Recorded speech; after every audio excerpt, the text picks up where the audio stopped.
Nefertiti Brown is a business consultant and a North Charleston resident who's concerned about the future of the city's District 6 area where she currently lives. I talked one-on-one with her about why she's running for North Charleston City Council to represent that area for this edition of Quintin's Close-Ups. And if you haven't already, subscribe to my YouTube channel and like Quintin's Close-Ups on Facebook. Nefertiti Brown, welcome to Quintin's Close-Ups.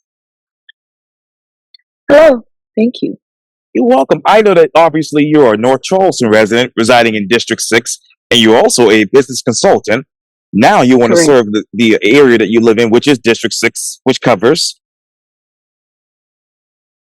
Oh, okay. Yeah, it covers the District 6 of North Charleston is most of the, I call it the indigenous neighborhoods in North Charleston. You have your Days Hill, Russelldale, Ferndale, Liberty Park, 10 Mile Hill.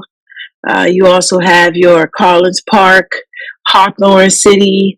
Most of the businesses in the Center Point area is District 6. You have the Air Force Base is also District 6. Right. Parts of Ashley Phosphate, front part of Windsor Hills, District 6. Yep. That's District 6. Yep. And I know, in that area too includes, as you mentioned, Dorchester Road and Ashley Phosphate as well. Yes, sir. Collins Park and Air Force Base, behind Food Lion. Right. Behind Food Lion back there on those apartments, and also some homes behind the post office back there, and a part of Ashley Phosphate because the district lines changed, so brand new neighborhoods, brand new neighbors. I had to get acquainted with them in the community because I'm so used to the old 6, so I call this the new 6. I'm used to the old 6, like your Liberty Park and Russelldale, Ferndale, Midland Park. So all of that has changed, but still basically have the same base. Wow. So you talk about obviously getting acquainted with those people. So in what ways, Ms. Nefertiti, are you actually engaging the consultants right now of your district constituents? Okay, so what I've been doing is I've been attending the different political events going on in the area, involving myself in community events, going to meetings. I actually go to other politics, other candidates, events, and network with the people there. I'm on Facebook, Instagram, kind of more so Facebook inside groups and talking to the people through the groups of Facebook versus, just on a page. I'm in the groups with the community, asking the questions to see what they need. And most importantly, I'm knocking on doors. So I'm knocking on doors. So when you knock on those doors, Ms. Nefertiti, what exactly are the 3 biggest residential concerns in District 6? District 6, the concerns that most District 6 residents have is safety. So they want to be able to keep their neighborhood safe, or feel there's some things that could be cleaned up, whether it's something that code enforcement can fix, or something that SC-DOT can fix when it comes to the roads, or something that they feel public safety, such as the police, need to fix. So that's the main issue. Another issue, well, that's kind of all of them bunched into one. Okay, sure, no worries. Yeah, that was all of them, yeah. Well, let me ask you this. Where exactly do things need to be cleaned up right now in District 6? Well, I would just say the whole District 6 would, in a sense, need a cleanup. It's certain places that have been long neglected, and the roads need to be fixed, or the sidewalks just need a good cleanup. You can't even walk on. I saw actually some people in my neighborhood when I was knocking on doors yesterday. We do have volunteers in my neighborhood who actually take the time to clean up the sidewalks. So I'm not sure if that's happening in all neighborhoods, but that is a concern of residents. I'm sorry, I live by the train track. Oh, yes. The train is going on. Okay, no worries. So you talk about those sidewalks. So let me ask you this, Ms. Nefertiti. Where exactly should drainages be cleaned in your district right now? Right now in my district, I would say at the top of the roads. A lot of flooding is going on in the rivers area where I stay. And I think that has a lot to do with sidewalks too, because if the sidewalks aren't being cleaned, debris is falling in the drains and it's clogging drains. So it's flooding going on in North Charleston right now. Honestly, we can wait for a city council member to do it, or we can just call the public works. You can call the public works and they'll come and do an assessment and clean up. But some people don't know what can be done. So, I've been making calls to try to get issues fixed already before in the seat. So sometimes you got to have that pressure of a city council person to get it fixed. But we do need drainage fixed on the main roads. I would definitely say at the top of rivers, Dorchester Road, in the front of those neighborhoods. Sure. So, what drainage master plan do you believe the city of North Charleston should adopt to get in line with the other major metropolitan areas? I would feel that to fix drainage, I would say definitely do an assessment. Maybe we need to reassess our areas. How more prone to floods have they become since the last assessment? So that when we do spend money on infrastructure, we're spending money on the things that will fix it, not just be a temporary bandage or just fixing a crack. We need to seal it and make sure that it's going to last for years. Not only will that save the city money, but that'll also assist with the drainage issues going forward. We can fix something. We need to assess it. We need to reassess because everything is changing. So even how North Charleston floods changes, it has changed over the time. How much the water is, coming up. How much the water is overflowing, and things of that nature. It really needs to be a study done because there's so many changes. So let me ask you this, Dan: how much money? Well, how many infrastructure projects are there currently in your district? You said how many infrastructure? Well, right now, most of the infrastructure plans that I've been more in tune to are the newer 526 bridge, because to be honest with you, it's being built right behind my home. Also, the new ropers coming in, and all those are happening within the next 8 to 10 years. So those are the issues that's really important to my constituents. So how do you revitalize? Yes, ma'am. So how do you, no worries. How do you revitalize your district without actually having people be displaced? Education. Let people know their rights.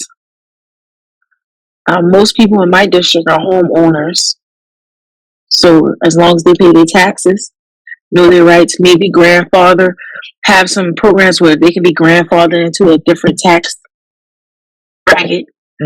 Just taking those measures to protect residents, because we have to remember we are making room for others to move into North Charleston, but the current residents are actually the ones who built North Charleston, and that's the heart of North Charleston, and that's what's going to keep North Charleston going. That's what has kept North Charleston going since it was established. Yes, ma'am. Well, let me ask you this, Ms. Nefertiti: how many current residents are there in the city of North Charleston? In the city of North Charleston, I know my district is roughly about 3,500. But in the city of North Charleston, it's kind of hard because North Charleston grows, 12% per month? Correct me if I'm wrong. There's a 12% increase in population. Am I correct? Well, let me ask you this then: how many people actually move with that number that you just mentioned? How many of those people are actually moving into your district? Into my district, I'm not sure. I'm actually not sure. So that's one thing I haven't researched. Have you done the research? Can you share that for me? I can. You can share that with me? Okay. I can only ask the questions. But you talk about those numbers in the population, Ms. Nefertiti. So what is the top demographic in your district? In my district, the top demographic is African Americans. Okay. Wow. Right? And so when you look at that historical population trend for your district, what has that looked like? Over the years, I haven't really researched. I just lived in my North Charleston. So my North Charleston is my neighborhoods and my communities and the people I've seen. But then also it goes from, I'm not sure, because from my experience in North Charleston, I haven't really paid attention to color people, because I live amongst everybody. So I live in a place in my home where I go to, I went to school at Hersey, went to Park Circle, went to Military Magnet, went to Stall. I went everywhere with everybody, so we never really, looked at color lines, but, it's something I may need to research. Speaking of lines, Ms. Nefertiti, in what way has the district map changed, if at all, when it comes to obviously redistricting? So when it comes to redistricting, District 6 has actually become one of the largest districts in North Charleston, right? But what is said that the plan for redistricting is to make it a fair vote across the board. So that's how it was changed, based on making it a fair vote across the board and distributing the vote. Well, you bring me to a point there, Ms. Nefertiti. So how many registered voters do you have currently in District 6? See, that's where I was wrong. It's actually 35, a little bit over 3,500 registered voters, not residents. Oh, no worries. Yes, sir.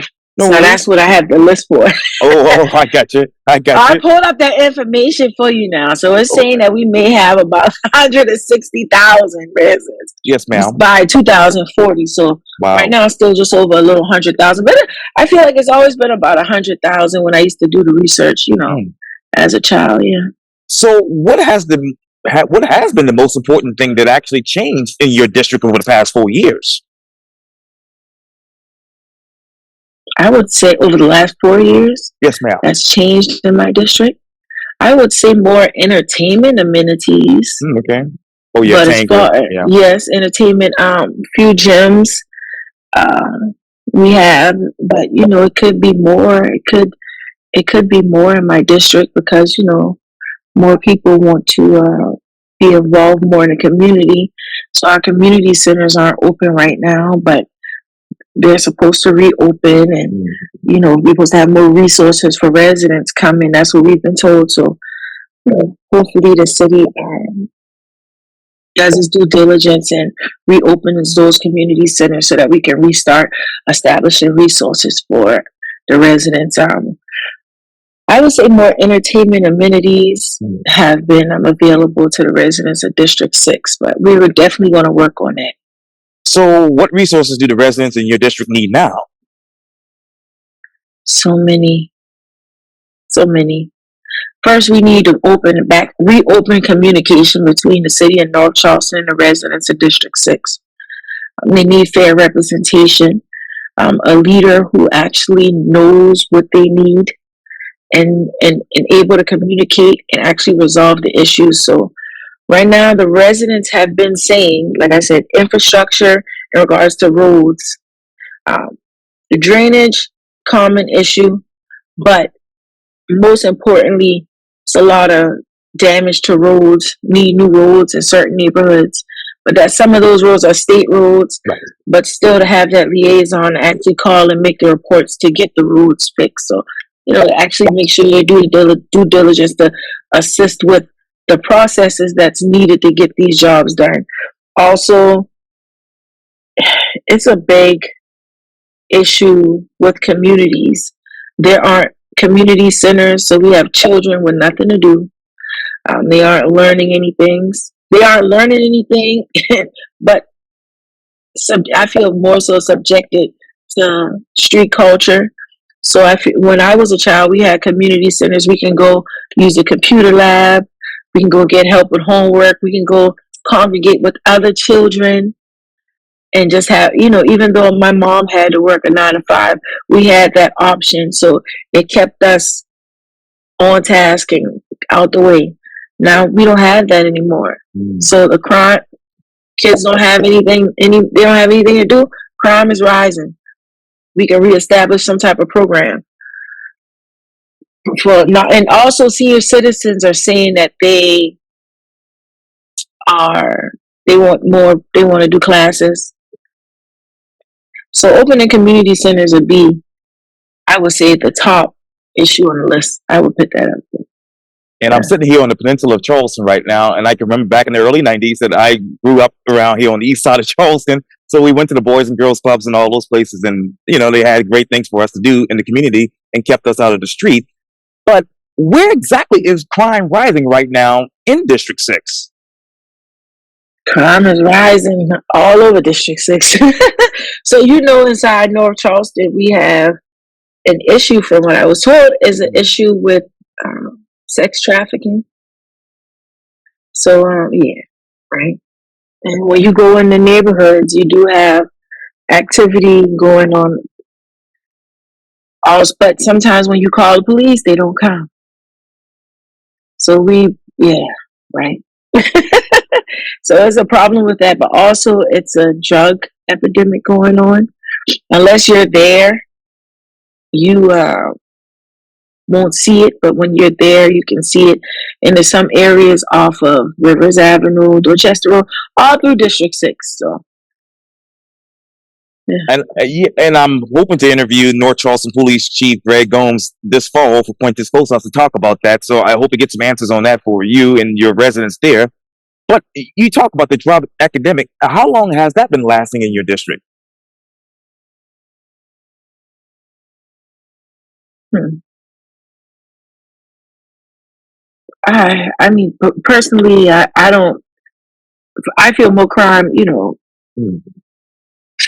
probably a long time, but when we did have Chief Burgess in the place, he did make efforts in cleaning up neighborhoods and getting to know the community. Also, we do have different resources that can be used if you want to go into a life of, clean, sober life. Different options around the city that you can take part in, but sometimes I guess people make the decisions that they make, and it's been going on forever. I would say all over, everywhere. It's a thing everywhere. But I feel as long as we have resources for outlets to assist people, we can actually clean things up, and we need more of that. Now, how many more officers do you actually need for your neighborhood right now, or your district? Well, there's a shortage in officers everywhere, but the good thing about the city of North Charleston is I believe you get the minimum pay right now in the city of North Charleston is $48,000 a year. So we're one of the highest paid police departments, and that was established when the Chief Burgess's run as well. That become one of the highest paid police departments in the state of South Carolina. So North Charleston is I would say, people just have to apply for the job. Yes, ma'am. Yeah. And let me ask you, with those officers, where exactly do you need them right now in your district? I would say we need more on-call officers. Like when you actually dial 911, to have officers actually come on call, because patrolling is okay, but it's more spotted. It's random crime more so I feel than like if you're in we don't have like on-call officers. You get in a car accident, you have to wait forever. Someone stalking you outside your house, they won't turn on. You gotta wait, and you gotta get special patrol. I would say we need more just officers in general to be on call when residents need them. And you talk about those residents. You have some great questions here, Quintin. You got me here. I'm sorry. I hate to be hard on you, but these are the questions I have. No, you got to get to the questions. You got to get to the questions. Yeah. Yeah, people beat me up about it, but I'm just doing my job. No, do your job. I'm here. I'm here for it. Oh, no worries. And you talk about those residents, Ms. Nefertiti. So you mentioned a lot of them are homeowners. So how many of those people out of the homeowners are actually renters? And the crime? No, I'm sorry. Different subject now, housing. Okay. Well, in most of my areas, we are zoned R1, R1A. Right. From what I'm hearing from residents, is they prefer to keep it zoned in those residential areas because they don't want the crime to come into their areas. So there are scarce apartments, and in the Rivers Avenue side. Oh, yeah. But I know on Dorchester Road it is more apartments. But the question is, can a neighborhood really handle an apartment complex? Because you got to remember, a lot of the neighbors in my area are elderly homeowners, yes, and also disabled in there. can their neighborhood handle a apartment complex coming in? Is the Or even question. their property value probably going up. Their property value, taxes. Can that be? Would that be beneficial Hmm. for them? Is a question, and they're the people that I'm representing. So And so, what is the current property value in your district right now? in my district,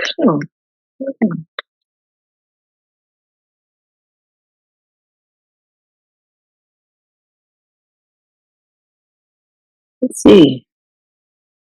Well, I'm not sure exactly for my district, but Okay. I can. That's a great question. Mhm. Do you know it? Do you know the answer? Oh, I gotta let you answer that. Just one moment then. No worries.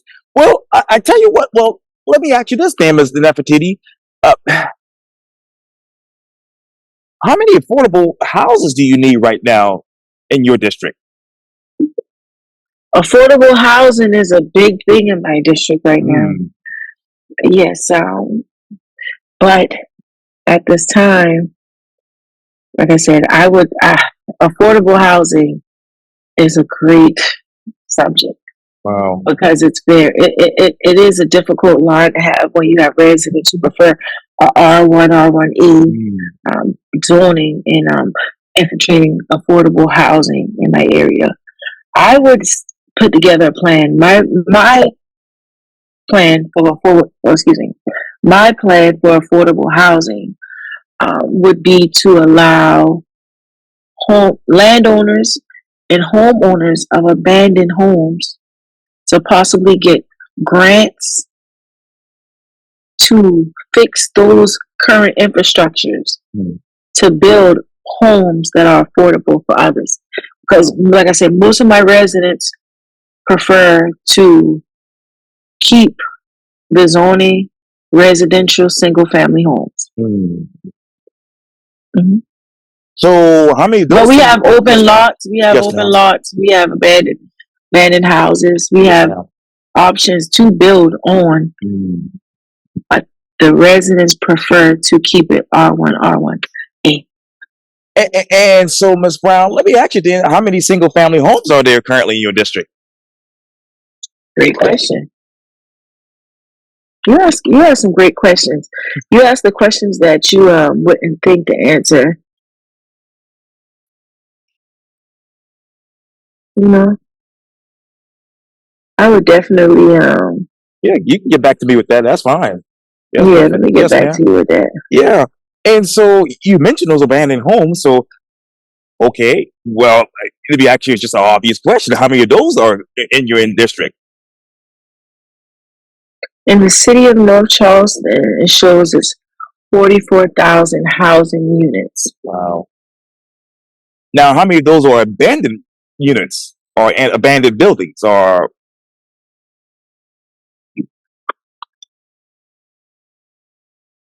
I would have to get that information to sure, give you an exact number from sure, zoning and planning. sure. That's fine. That's Mhm. perfect. Now, Ms. Nefertiti, you mentioned a little bit about it, and you talked about the zoning, difficulties involved with it. But where could land be available in your district for affordable housing and workforce housing? In District 6, I think it's actually like open land on Dorchester and Cross County Road on the corner. Sure. Right. That's right by the new apartments. Right. We do have an apartment complex coming up in North Charleston on Montague. Oh yeah. But to be honest with you, most of the apartments that are currently being built aren't for affordable housing.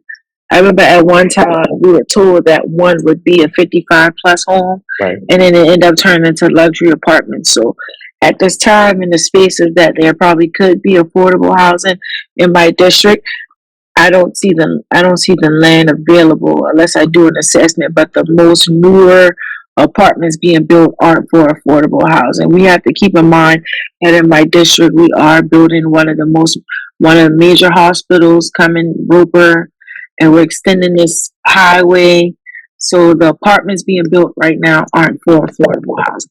I can tell you that. And I'm looking at that right now, 526 right there. I see it all the time.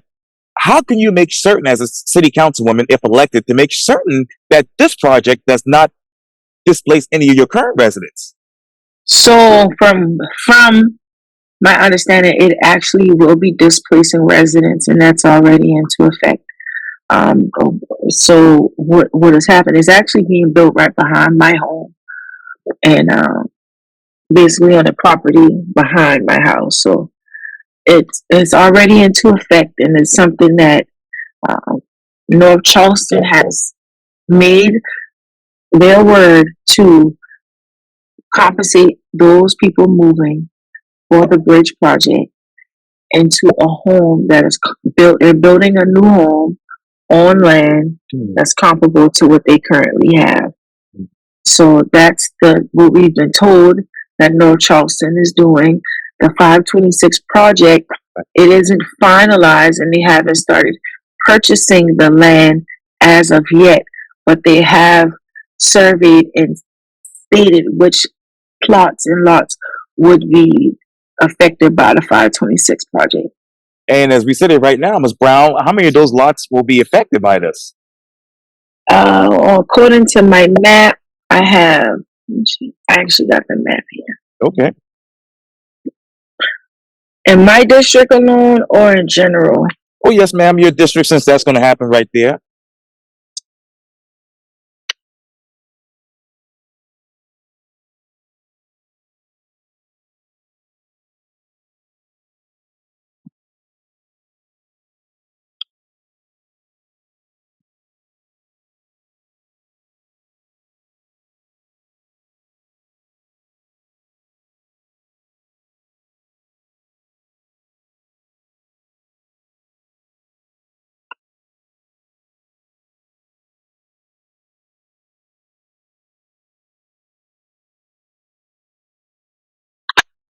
Hold on a second, Quintin. No worries.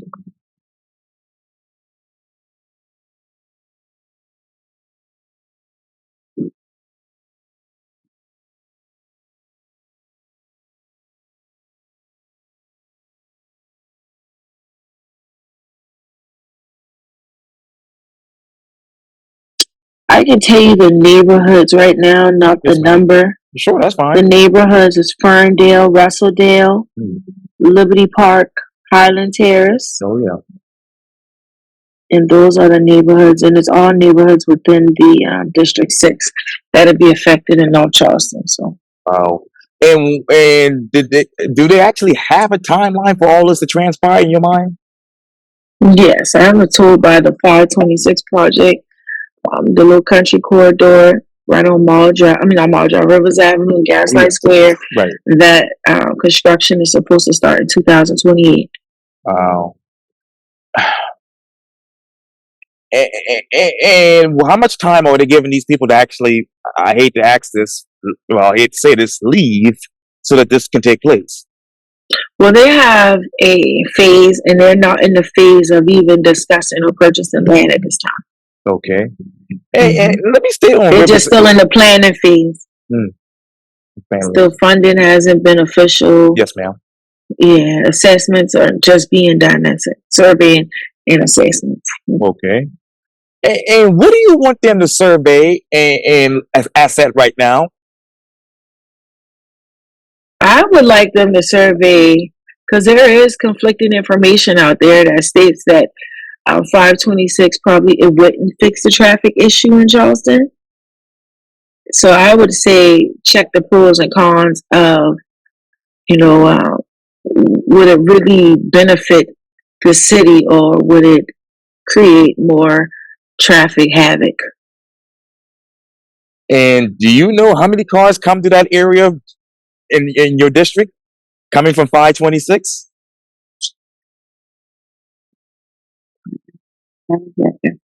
Okay.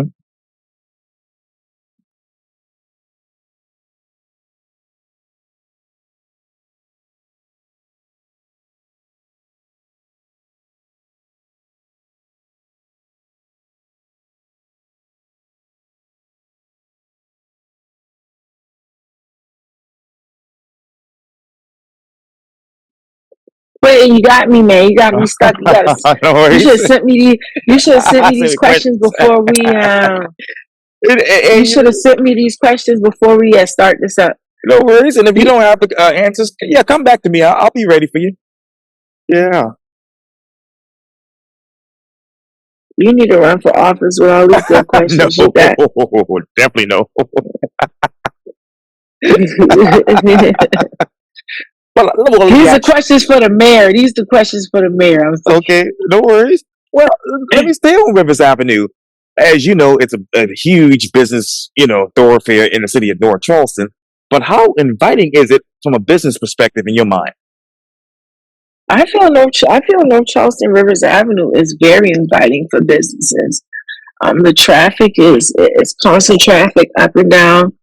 Uh, People have businesses in North Charleston on rivers that have been in service for years. So I would just say know who your market is in this area and promote to that market and go for it.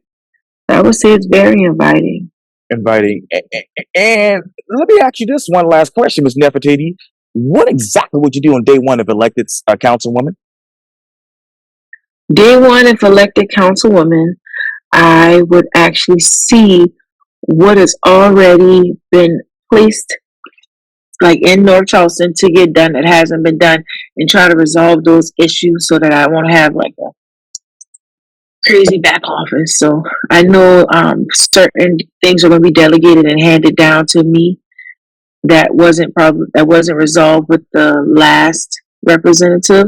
So I would work to try to get those issues out the way first and then move forward in my seat to resolve anything going forward.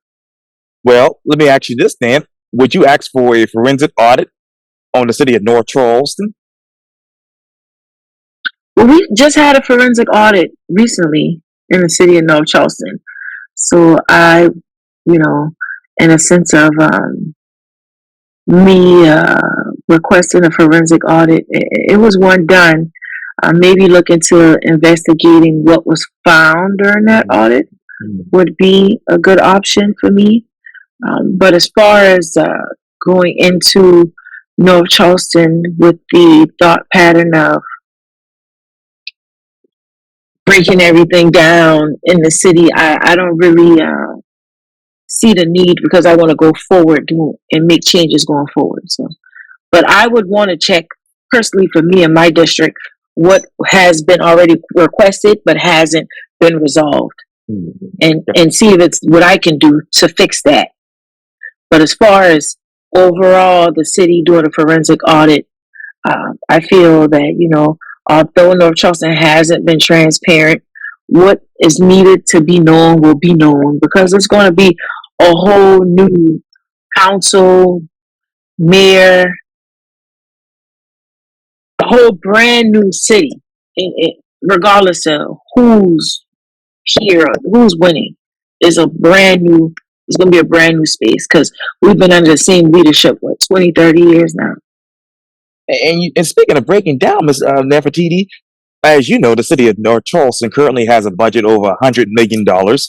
Have you personally ever managed that type of budget before? So I wouldn't be managing $100 million, but I am familiar with neighborhood block grants and also different grants that are given to city council members to manage. And I feel that I would be the person who can manage that budget and also evenly disperse it based on the need of neighborhoods and communities in my area. Nefertiti Brown, thank you so much for your time. And again, welcome to Quintin's Close-Ups. Ooh, Quintin. They hate me Thank for you, the reason, but Quintin. I'm doing my job. No, I don't hate you. I don't hate you. You know Oh, what? not you, not It's you. okay because you make me think. You making me think about different things. I need to, you know, um, those things are important. Okay, Yeah, but that 526 bridge, that's only going to save people 43 seconds in a commute from what I'm seeing. okay. But it's a part of the infrastructure, and that area this area was built in well, this area was here before I-26 was built. I-26 was built in the 50s, and this area was here, and it already came through then, and now it's coming through again. So, yeah. Thank you for that information, and good luck to you in your campaign. Well, thank you, sir. I appreciate it. You're welcome.